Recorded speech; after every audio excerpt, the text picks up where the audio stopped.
לאחר גיהנום, כמה אצבעות על העדר. עד מתי יהום השר, עד מתי אדם בן כן מחליקות לפנים על הקר ונקפות אצבעות את החור. לפעמים החיים מורידים אותי על הברכיים, אין שומר את השעה, אין סימן משמיים. ואנשים שחיים חלומות ותקוות, אנשים שחיים רק תככים ומזימות. יש ששואלים שאלות ואין תשובות, יש כאלה מלאים רק טענות ודרישות, אבל כולם מדברים על שלום, אף אחד לא מדבר על צדק. שלאחד זה גן עדן לאחר גיהנום. תגידו לי, שכולם מדברים על השלום, אף אחד לא מדבר על צדק. אז לאחד זה גן עדן לאחר גיהנום, וכמה אצבעות על העדן. אנחנו נשארים לבד, מדברים על הקיר, אני לא אדבר. אם רק נבין שכולנו אחד, נראה הכל מתחבר. כשישרף לחושך, תשרף נשמתך, אם לא תמהר להציל את עצמך. רצחנו אדמה ורצחנו נשמה, כמעט ולא נשאר לנו אוויר ונשימה. והעולם בתנועה מתמדת עושה סיבוב וחוזר אותה נקודה. מה שאומר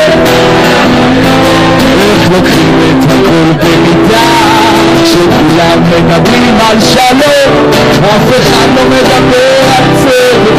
אז לאחד זה גן עדן לאחר גיהנום, וכמה אצבעות על העדן. כשכולם מדברים על השלום, אף אחד לא מדבר על צדק. לאחד זה גן עדן לאחר גיהנום, וכמה אצבעות על העדן.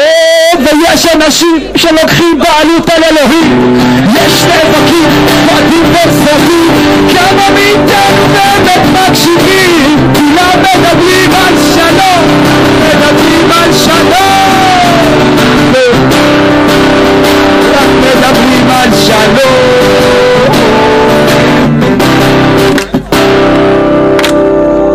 אז כשכולם מדברים על שלום, שירו אתם. אף אחד לא מדבר על צדק, לאחד זה גן עדן לאחר גיהנום, כמה אצבעות על העדן. לכולם יש אותו חלום על פני עמק, ממשיכים לדבר, מדברים על השלום, אבל לא ייכון שלום בלי צדק.